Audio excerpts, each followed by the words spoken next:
मोदी सरकार का अंतरिम बजट 1 फरवरी 2024 को पेश होने वाला है।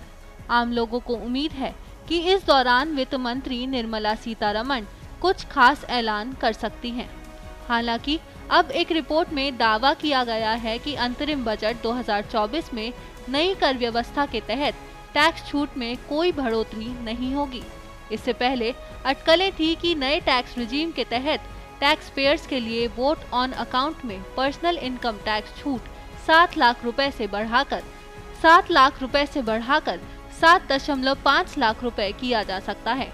एक रिपोर्ट के मुताबिक सीनियर अधिकारी ने बताया कि टैक्स में छूट देने का ऐसा कोई प्रस्ताव नहीं है। पिछले साल के दौरान वित्त मंत्री निर्मला सीतारमण ने नई डायरेक्ट टैक्स व्यवस्था के तहत टैक्स पेयर्स के लिए इनकम टैक्स छूट की सीमा 5 लाख रुपए से बढ़ाकर 7 लाख रुपए कर दी थी। इसके साथ ही मूल छूट सीमा को भी पहले 2.5 लाख रुपए से बढ़ाकर 3 लाख रुपए कर दी गई थी। वहीं केंद्र ने पारिवारिक पेंशन के लिए 15,000 रुपए की कटौती भी लागू की थी।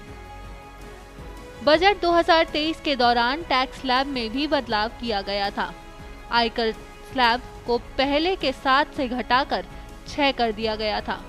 अगर किसी व्यक्ति की सालाना इनकम 7 लाख रुपए से ज्यादा है तो 6 टैक्स स्लैब के तहत आपको टैक्स भरना होगा। 3 लाख रुपए पर कोई टैक्स नहीं होगा। वहीं 3 से 6 लाख तक के लिए 5%, 6 से 9 लाख सालाना इनकम पर 10%, 9 से 12 लाख से ज्यादा पर 15%, 12 से 15 लाख सालाना पर 20% और 15 लाख रुपए से ज्यादा पर 30% टैक्स भरना होगा।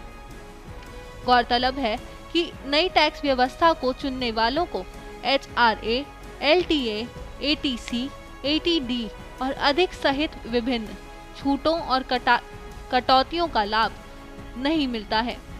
रिपोर्ट में बताया गया है कि एक अन्य अधिकारी ने कहा है कि उम्मीद है कि केंद्र सरकार अपने अंतरिम बजट में वित्त वर्ष 7 लाख रुपए तक के विदेशी क्रेडिट और डेबिट कार्ड खर्च पर TCS के तहत छूट का ऐलान कर सकती है।